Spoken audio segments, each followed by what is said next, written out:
Welcome to Conversations with Al McFarlane. My name is Dr. Bravada Garrett-Akinsanya, and I'll be hosting for today.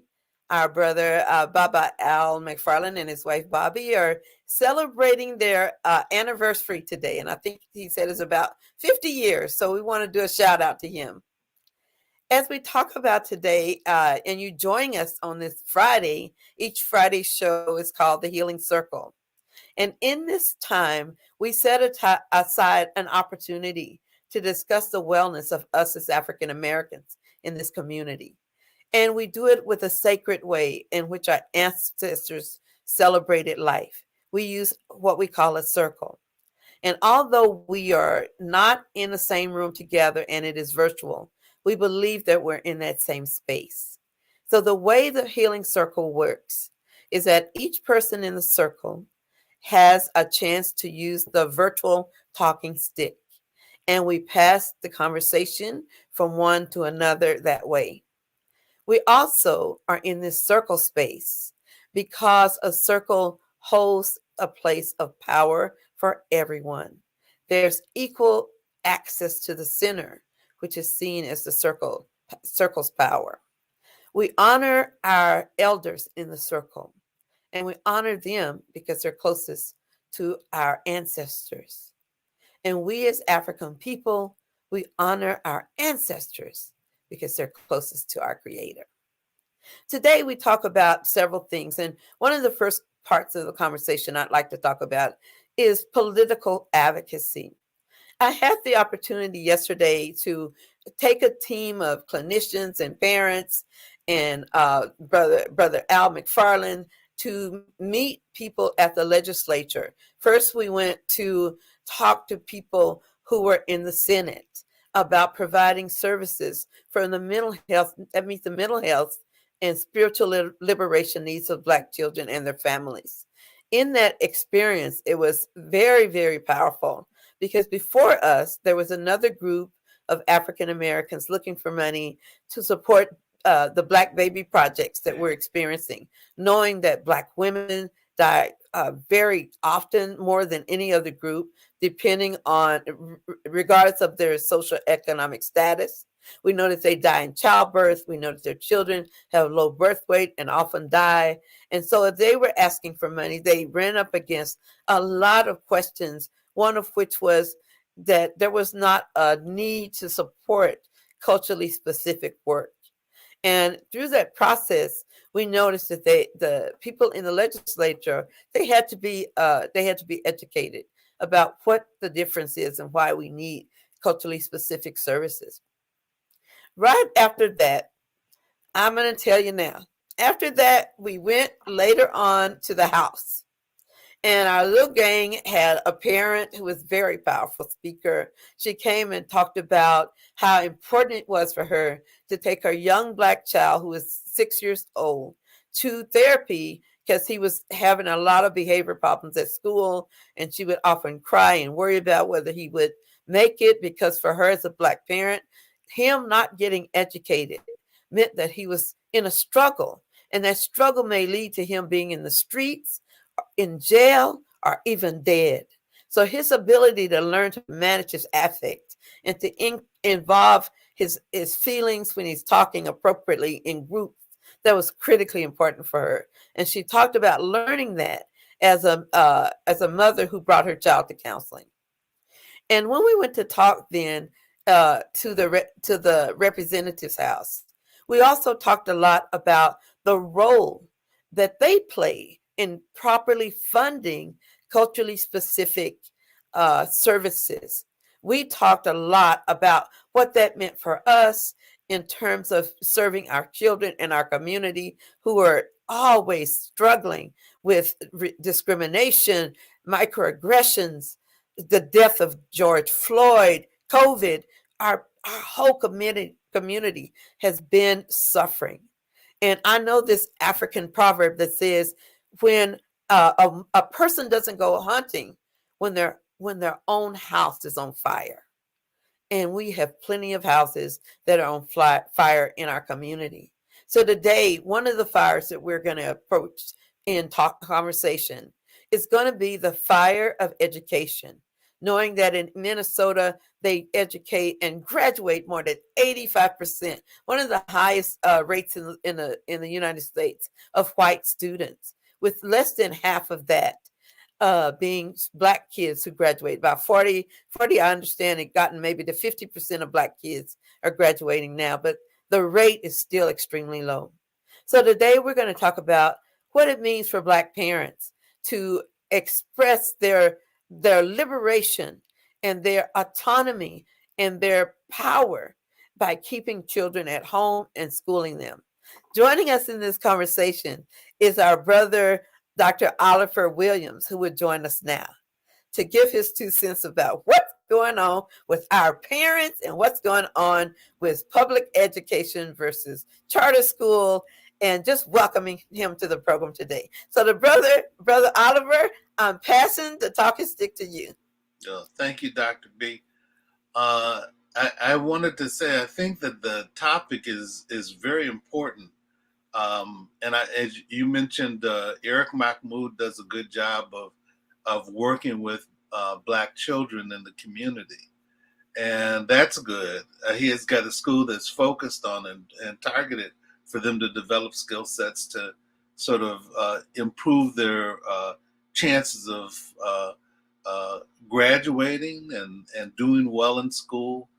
I think of Juanja Kunjufu, who is a brother that did a lot around education and looking at the challenges to young Black kids and talking about when they're likely to experience some challenges in school. I think they said the second grade was one place where Black kids ended up dealing with different challenges.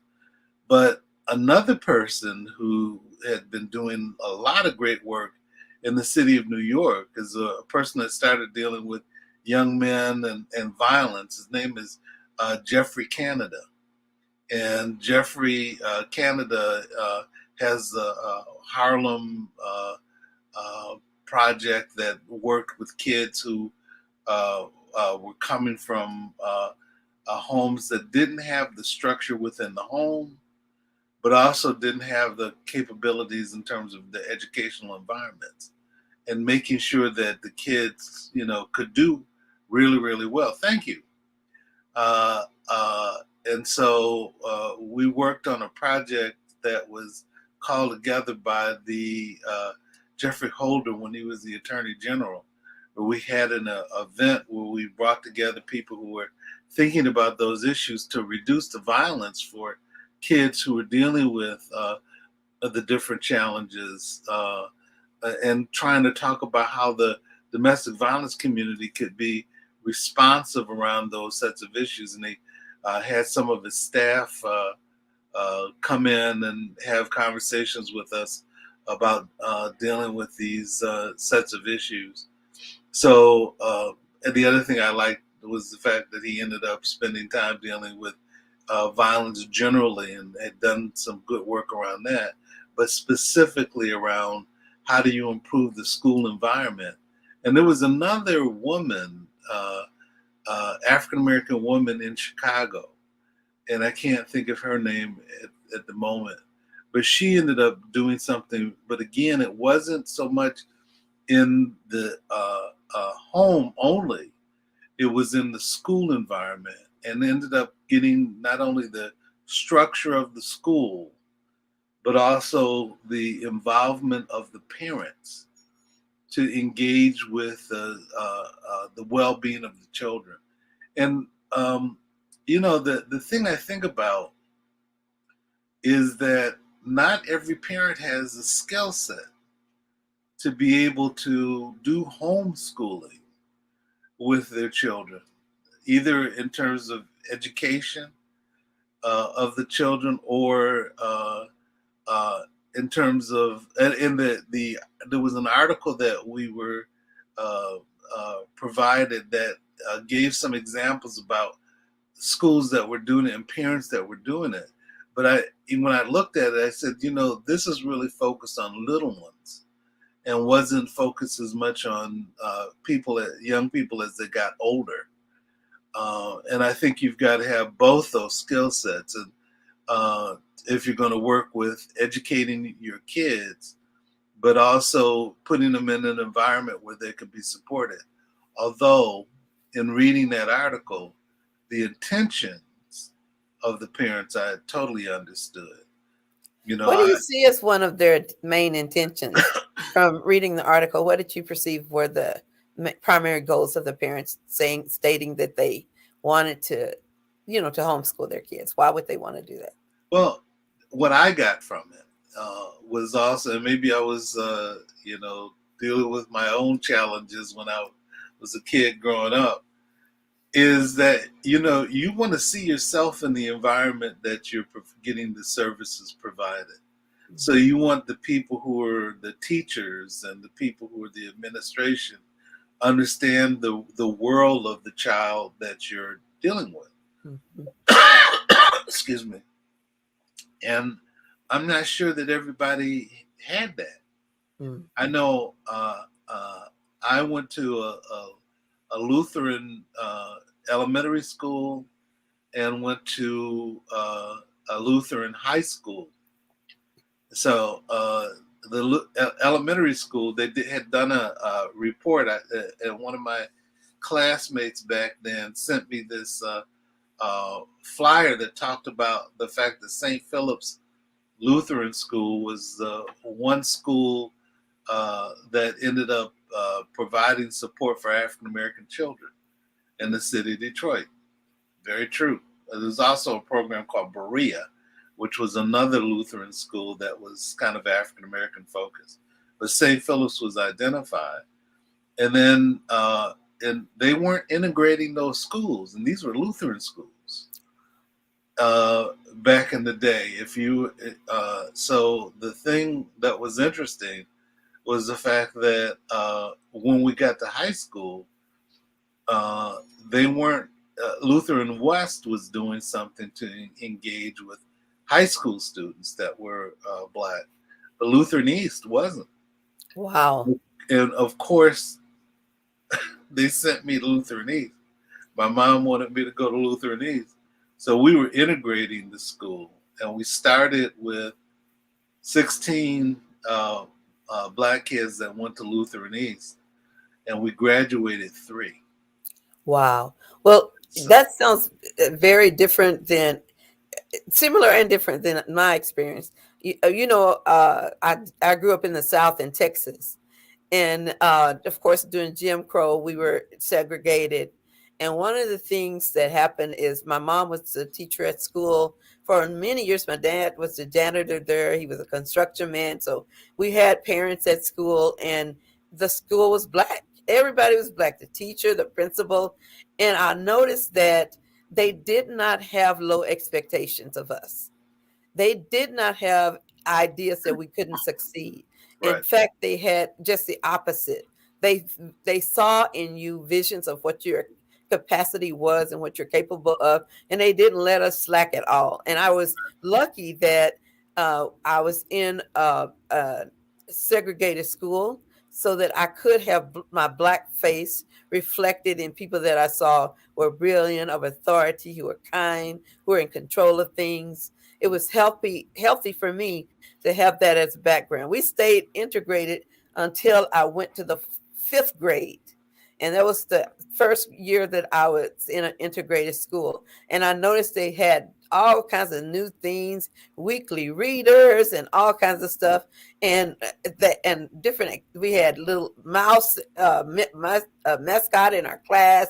The teachers would do reading. So it was a good experience, but I grew up in a very rural community. So they didn't have but one school. After they had the integrated, the school I went to called De La Plains, they made that the shop. So everybody who's taking shop classes goes to De La Plains. But after that, they couldn't teach the white kids without teaching us. But we did experience racism as each area as we went up. We saw it, and sadly, it was normalized. We didn't realize that things could be different in that era. So when yeah, we think about parents now, like the ones you're describing, choosing to take their kids to homeschool, I think they're doing it out of protection.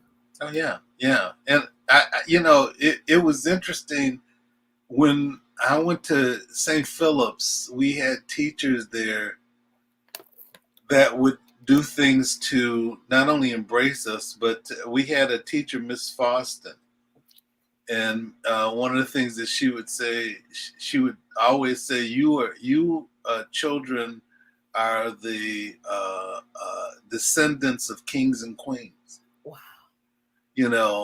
Which meant a lot. Yeah.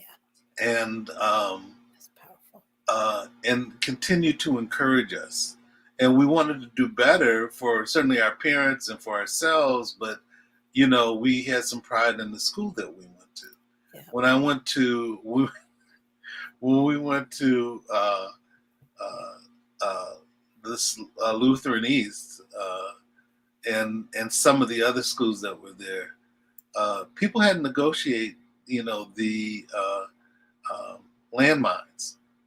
It was an environment where it was sort of like DeSantis that wanted to deny the fact that there were differences and pretend like it didn't exist, when their whole way of operating in the world was they wanted to get you to think that they were better than you were. I think I may have shared this with you, but I had a classmate that found me on LinkedIn or Facebook. I don't know how he got it, but he got it, and he contacted me. And when we were kids, we were on the same wrestling team, and he wanted to get together. He wanted me to go fishing with him. He wanted to, develop, reestablish or establish a relationship. And so I, communicated with him. But then he saw my feed, and he was a Trumper. And it was bizarre to me that he contacted me in the first place.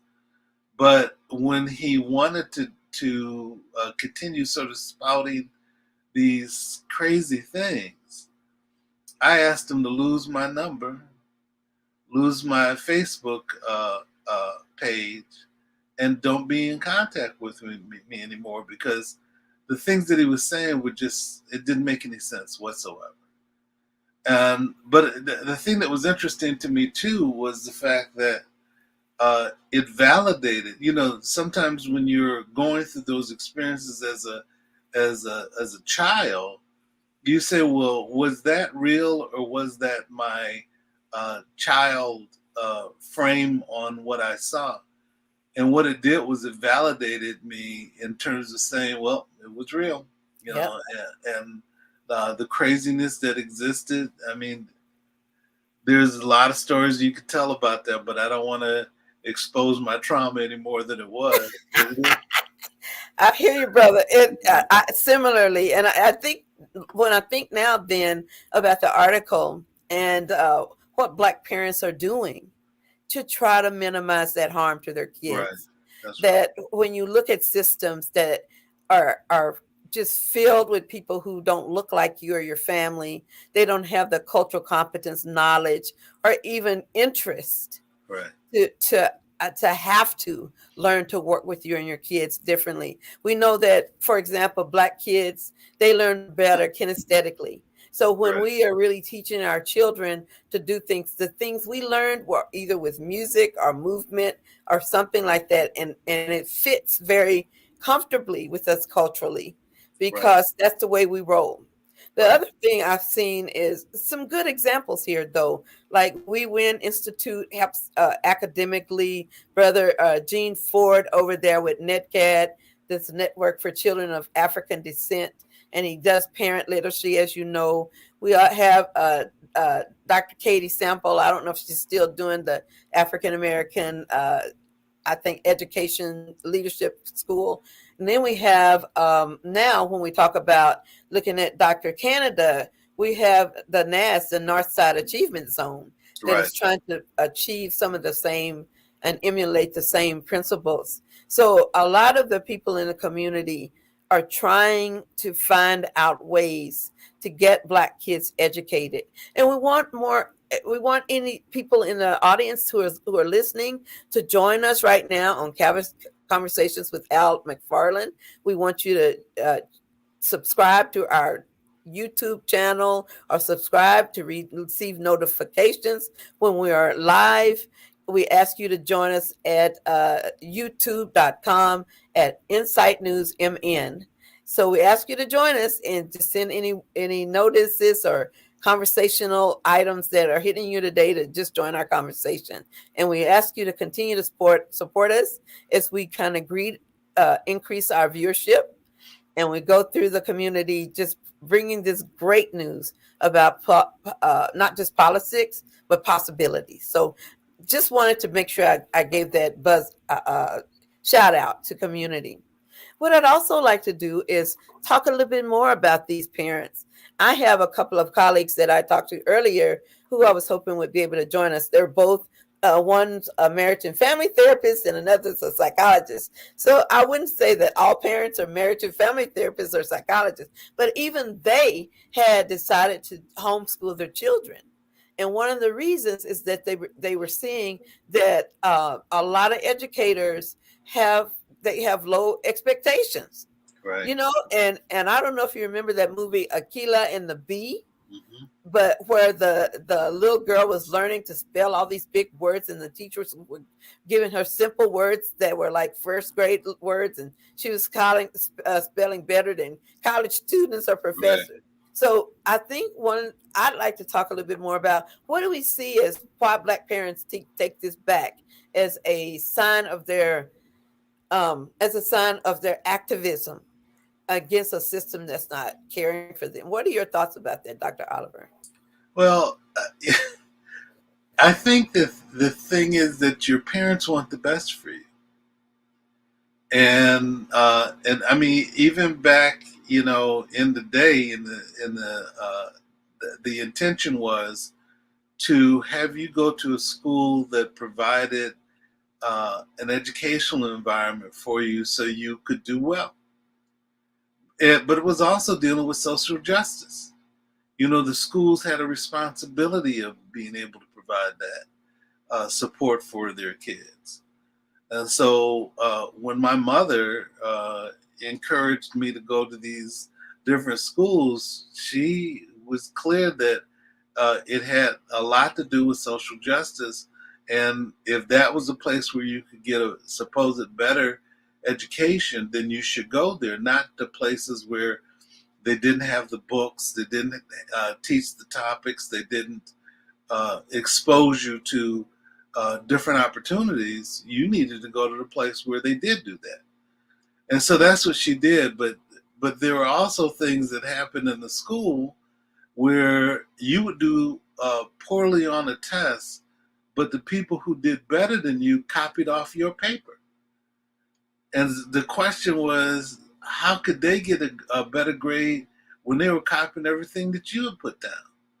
I mean, that happened to me. And so what we did was we went to the school and confronted the teacher. And my mom and my sister, my older sister, went to confront this teacher, and she kept ducking us every time we went there.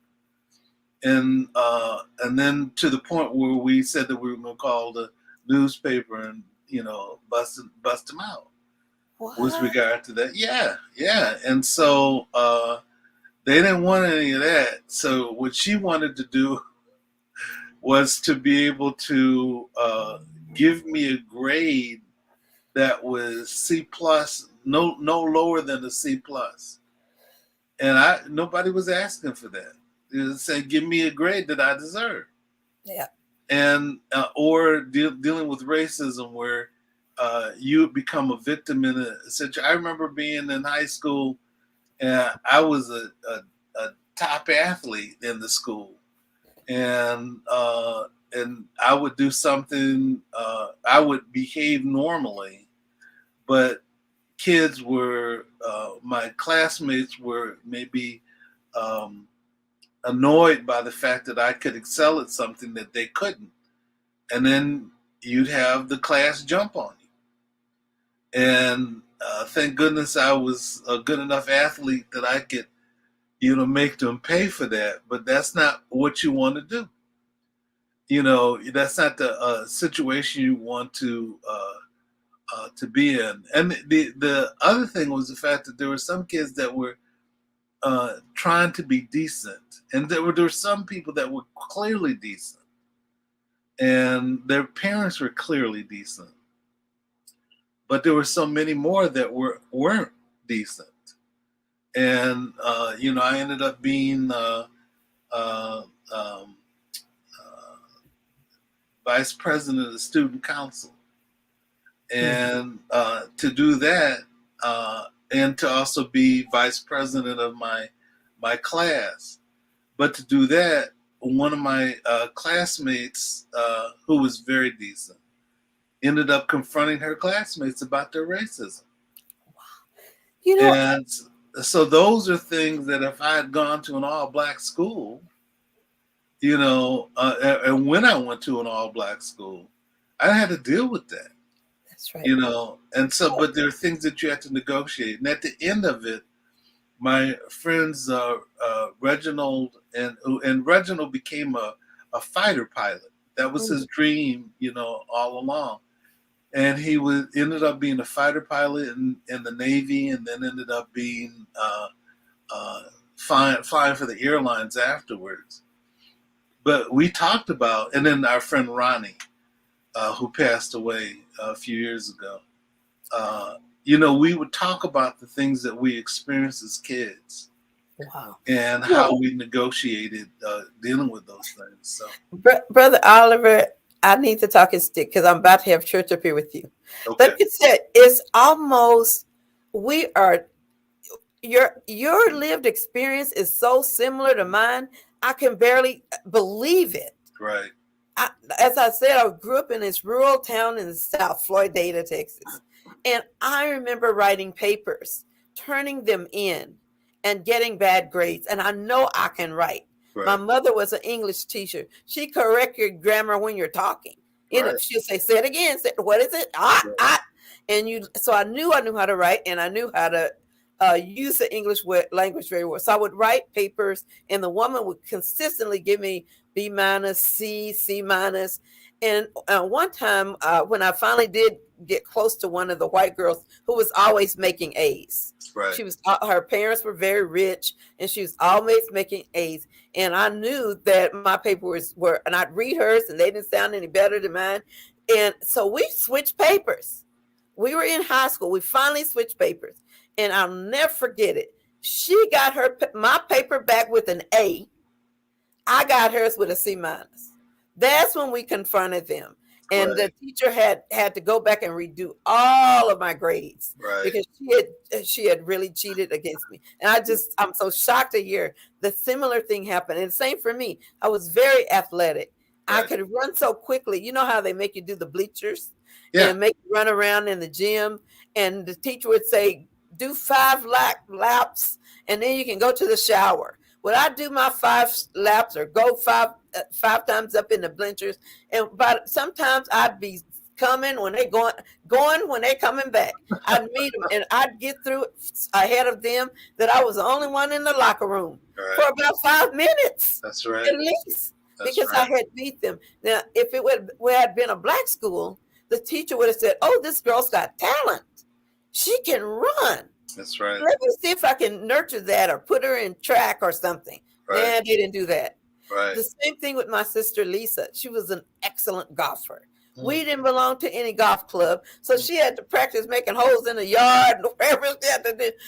And she was just this close to winning the state tournament. Wow. But the coach of the golf team, her daughter played golf, and so she assigned her daughter to go before my sister. Wow. So and we still talk about how we lived through racism, and how we didn't often tell our parents enough for them to stand up for us. How we took matters in our own hand, except with my grade when it got switched and I was really, really angry. Even the white girl told her mama. So Right. we had to go tell it, and Right. she had to change it. But you're really talking about what that means. So if this is still going on, and you're a black parent, you're gonna feel like you have a right to That's keep right. your child at home. And unfortunately, like you said, everybody's not a teacher. Right. Every parent can't do that. Right. And so that's when they talk about charter schools. Yeah. And unfortunately, because charter schools are they're thought as if they're their own school district. So Right. each charter school is its own school district. Right. A lot of times, when money comes from the state or other entities, they don't want to give it to charter schools. They want to give it to public school. But Right. to me, charter school is kind of public if you're somebody of color or need a kind of specific type of service. Right. So Yeah. I'm just really understanding some of this. When I hear this from you, now I kind of know some of the cloth you're made of and Right. why you have to be like you be. Right. Well, you remember Dr. James Jackson, who's at Michigan? I asked the University of Minnesota brought him up here. I recommended him to be a visiting professor, and he came and spent some time with us. I think about a year. But you'd hear some of the stories that he would tell, and so as they were talking about when children get challenged by things and they make these assumptions that children are not doing as well and won't do as well. So James he passed away, but Yeah. when he was he would go to France every year, and they had he started the Institute for Social Research at the University of Michigan and help students of color, whether they're Native American or African American or Latinos, learn how to do research and do research within their own communities. So but he talked about, so he'd go to France every year and he'd take their children. The children spoke French as little ones and were brilliant, kids. Then his child was in the second grade going through things. And one of the things that happened was there was a teacher there that saw the child, didn't know who the parents were, and ended up trying to label this child as deficient. They did it to the wrong person. And so the thing of it is that this child was brilliant, was excelled in everything, but they made these assumptions about not only children but parents, and to see how nobody had better skill sets than James Jackson, and in terms of how he would deal with things and address things and knew how to do specific things, and being able to confront those different sets of challenges that children go through, and have that support. So what I do like, and I can't think of the name of this teacher that developed this similar to the Harlem Zone in New York, but did it in Chicago. They even did a TV movie about her, and the structures that existed to not only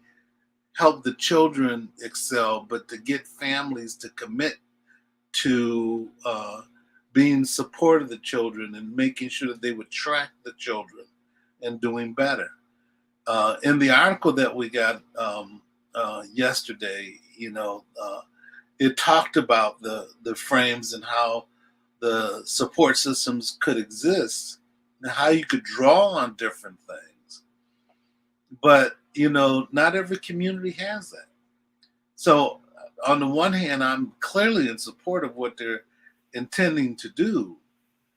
But, I think that we have to find school systems and charter school systems and public school systems that will support children. I had a friend whose parents were brilliant. She was adopted from Liberia, and they really raised her and her brother. He went to the Air Force. So he went to West Point, and she went to Wesleyan.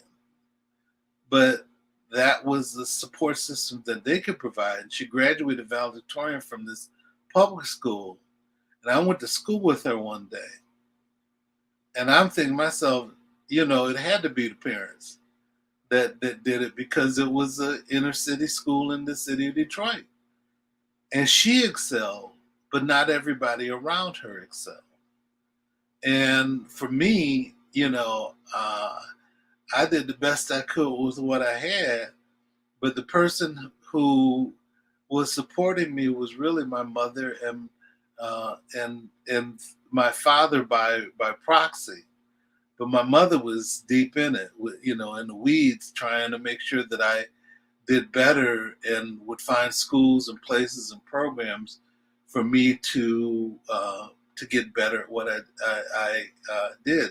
That's why that phrase by Booker T. Washington, success should not be measured so much by the achievement that one has attained as much by the obstacles that one has overcome in order to achieve.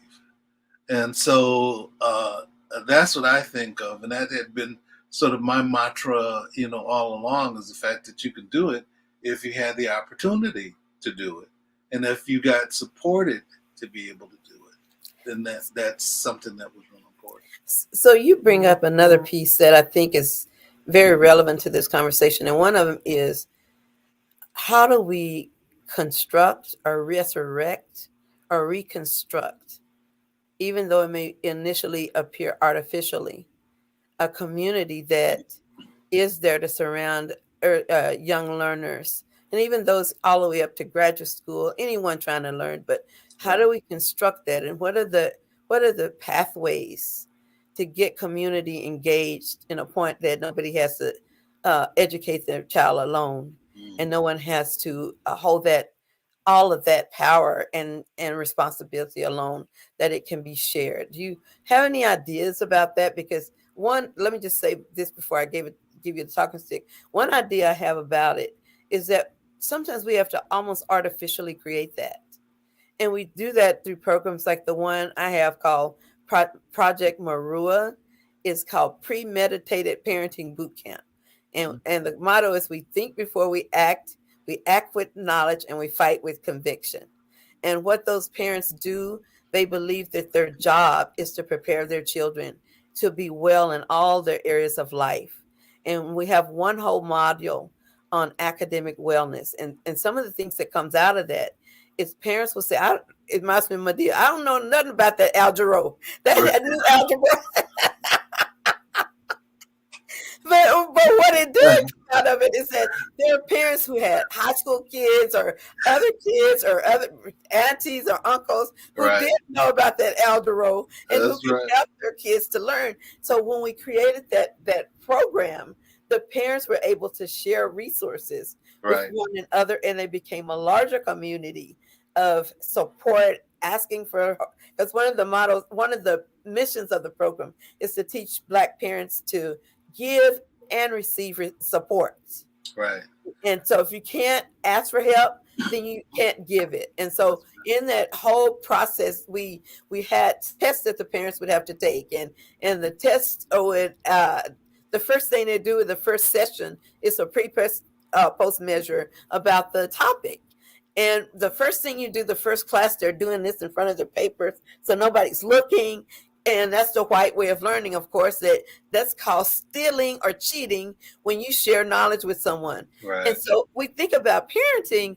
Right. Parenting is something you should never do alone. That's why it's biologically impossible to have a baby by yourself. Somebody needs to help you. Right. And so they and as they go through the test, from the first session up to the 10th session, you see how efficient they get at organizing support, asking for support, giving support. One, it might be a circle of 7 parents, and one say, we'll take questions 1 and 2, we'll take 3 and 4, we'll take 5, and then everybody's shouting out their answers in the time, and it's so efficient.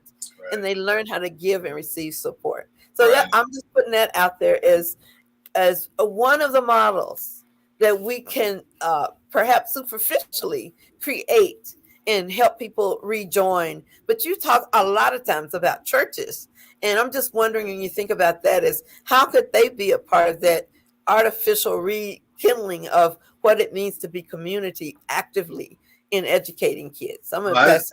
I think that's important. It's matter, when back in the day, not only it was like your parents were a part of it, but it was your environment. That St. Philip's was a part of it, and in terms of they wanted to see us do well in the school that was predominantly white, because they wanted to make sure that other kids that were coming through were going to do okay.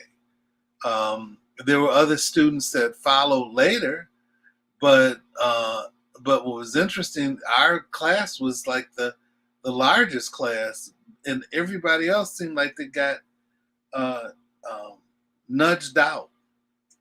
But when you have different places and the parents come together and talk to each other and talk to the schools, and then you have the students that get together and talk with each other and talk to the schools.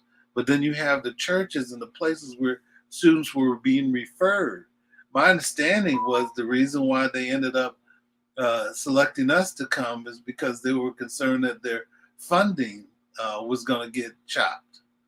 And so, before they weren't, it would have been better for me to go to Lutheran West, because I lived on the west side of Detroit, instead of going to Lutheran East, which was two bus rides away from, because it was out in the burbs.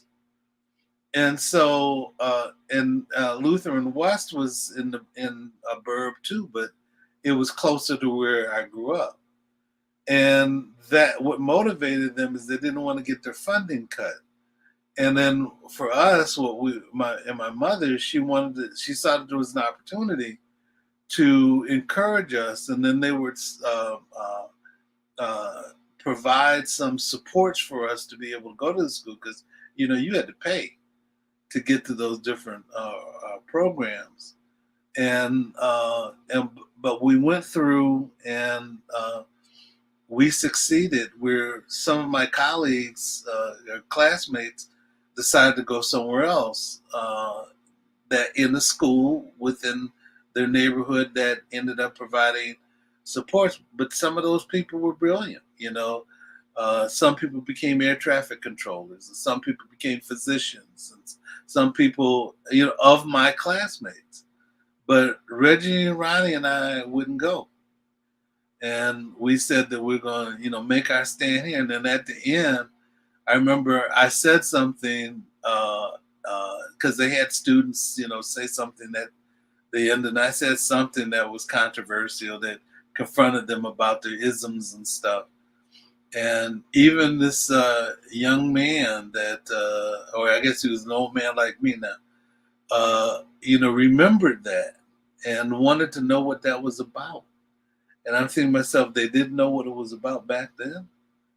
And but basically getting parents and children to be together, to be supports for one another, and then to be able to identify the people who could be supports for you in that environment. I think the thing for me back then was the fact that I didn't realize that it would take all that. And there were some students who, because I think of the one person I was telling you about that became a physician. His mother was a teacher, and she was a STEAM teacher in the community, but he left. And so we weren't going to go. They could try to push us out if they wanted to, but we also had the civil rights movement behind us that would taught us about what our responsibilities were, and other schools that were being integrated. Back then, one of the things that was happening is that there would be turmoil in some of the public schools, because they didn't want to have black kids go to those schools. And so we weren't going to be any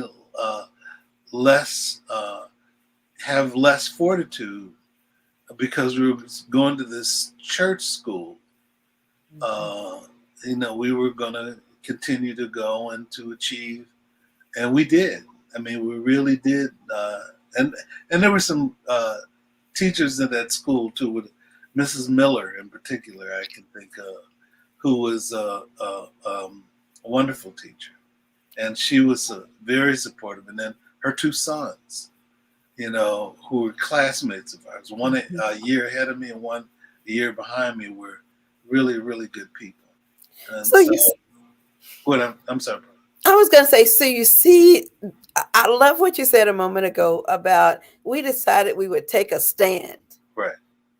So even as kids, you were social justice advocates, and you were warrior teens trying to make sure that nobody pushed you around or got rid of you. And it really hits me in a couple of ways. One is that that's a glorious example for our young people to know that they have the power to stand, and that they have support to stand, because some of them, they don't have that belief.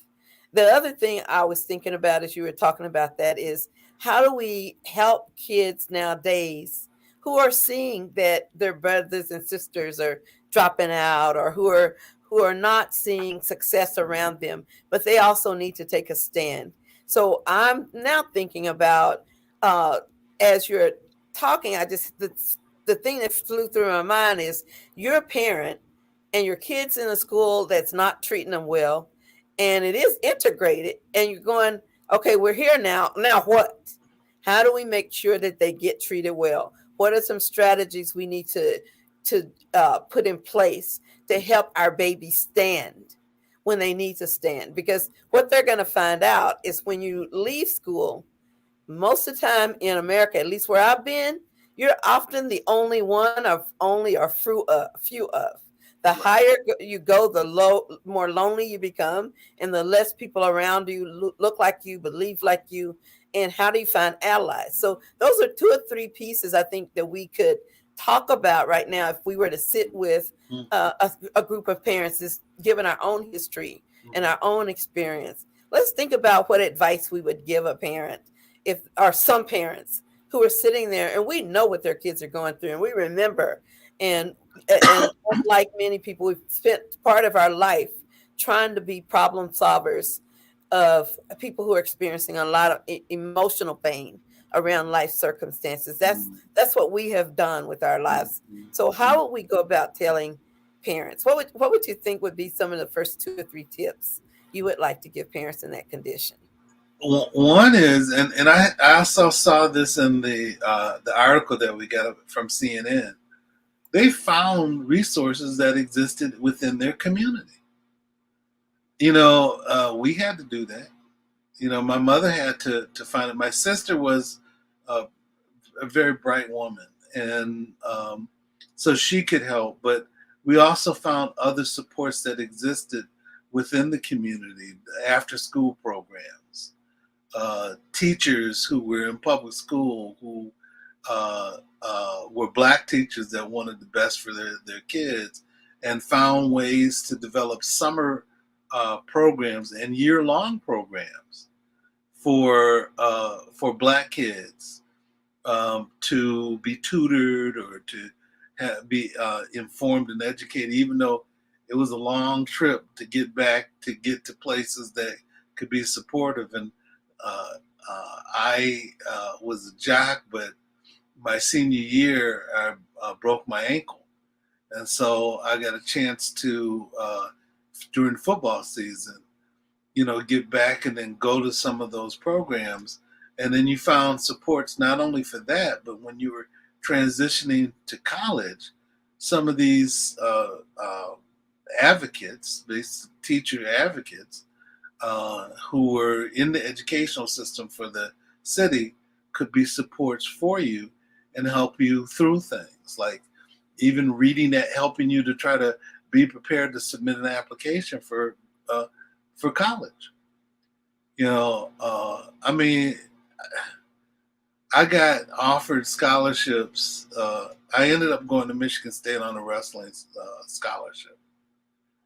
and I was much thinner then, and so but one of the things that happened was, and then I played football, and so uh, there were high school or colleges that were interested, small colleges that were interested in me playing college football for them. And my uh, football coach held back the applications and the letters, because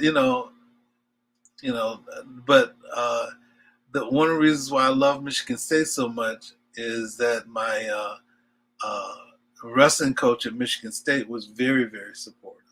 And he was supportive when I was in high school, and encouraging me to, because Michigan State was the only college that I wanted to go to.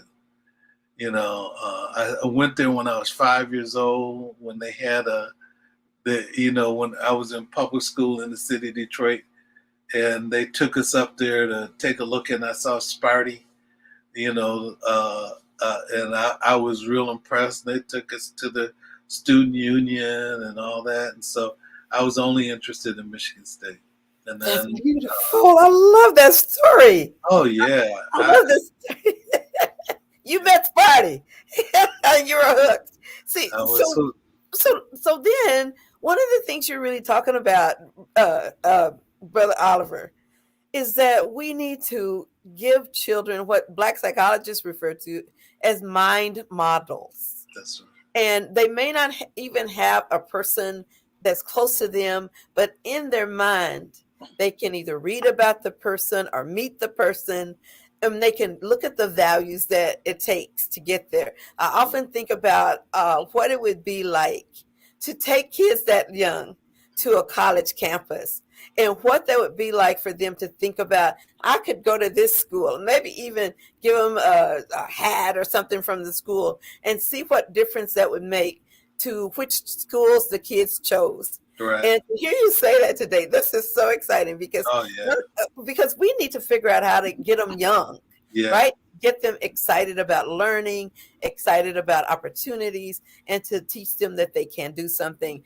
My mom, I don't know if I told you, but she taught 44 years before she retired. Wow. And what she did, by the time she finished teaching, she had taught in one school building where she had all the grades all the way up to where we integrated. Mm-hmm. But one thing she always did that I talk to teachers about when I get to do any training or anything like that in school related issues, is she would go every year before school started, and she wasn't a famous cook, but she would make something like Jiffy cornbread muffins. Mm-hmm. They were just delicious and buttery, and so she'd make this recipe of buttery muffins, and she would make a whole bunch of them. And she and my younger sister Lisa, we'd pile up in the car, and she'd go by her school roster. They used to have black books then, and they put your name and your grades across mm-hmm. from it, and right, because they didn't have a computer. So so we would go from home to home, talking about the kids that my mom was going to teach. And she would ask, like one home we went to, I think it was the plumber. And you would have thought he was going to live in a raggedy house. Oh no, he had a two-story house, big, with glass doorknobs. And I said, what? Because now I think about it, plumbers make a lot of money. They may stink when you see them, but when they get on, they and cash their checks. So we went to his home to. This white man went to his home, and she talked about teaching his child, and she asked him, and his wife, she said, what is your vision for your child? Mm. And how can I as a teacher help you get there? Mm. And then we go to another house, and I'll never forget this day. We went to another house, and that person had an outhouse. They were very poor. You drive up in the car, you can smell the outhouse. Right. And you go in, it was relatively clean, but it was, it was poor. They were very poor. Right. And this was all in Florida. And my mother would sit there, the woman, I'll never forget, it was one lady who had offered her some foods, and we took the muffins, and she thanked us for them. And we sat there, and I remember the the young man, his name was Raul, and his mom was talking about how he doodled all the time at school, and she was worried he would never graduate, and that nobody in their family ever graduate from high school. Right. And so my mom sits there and says, "What do you want for your son, and what is your vision for him?" And she said, "I just want him to graduate, because he doodles all the time." And I'm sick. And my mom said, "Well, you can make a living drawing. They have architects, cartoonists, and do you know?" By the time my mom had died, that young man came to her funeral with a coat and tie. And he said, "If it wasn't for Miss Garrett, I would never have graduated. And I'm an architect in San Antonio. Wow. And my name is Raul, whatever his last name was." And I couldn't believe it, because I remembered she had done that with him. And so I know that the power of naming it, the power of giving people permission to care about our children and to own the power that comes from being models for them is so critical. I know we got maybe one or two more minutes to go before the show, but I'd like to get just your last words about what you would like to tell parents. You hit on so many points today, but what would be your advice now? Well, I talked about Miss Foster, but in the public, I went to public school, went from kindergarten to third grade, and there was a teacher there named Mrs. Felton, who was also like a Mrs. Foster, who believed in you, and I mean, they were tough. Wow. But they believed in you. So your advice then, is it that you would tell parents to find people who believed in your kid? Yeah. And those people are apparent. That's they exist in the world, and people know who those people are. They do. So people who are on the side of your children and want to be supportive of them, and tell them the best things about who they are, and not to do like DeSantis and want to deny that it exists. Thank you, brother. I know our time is up. Yeah. And I want to just once again tell people to join us for Conversations with Al McFarlane. This conversation went so quickly. We could talk another 2 or 3 hours. Yeah. And we just want people to know that they can subscribe by on YouTube, at Insight News MN. They can see us also on Facebook Live. And we just want to say once again, thank you all for coming and hearing from me and brother Dr. Oliver Williams. And our hope and dreams for you is that you will be well, and you and your family will be well, and join us again at the Healing Circle with Conversations with Al McFarlane. Goodbye.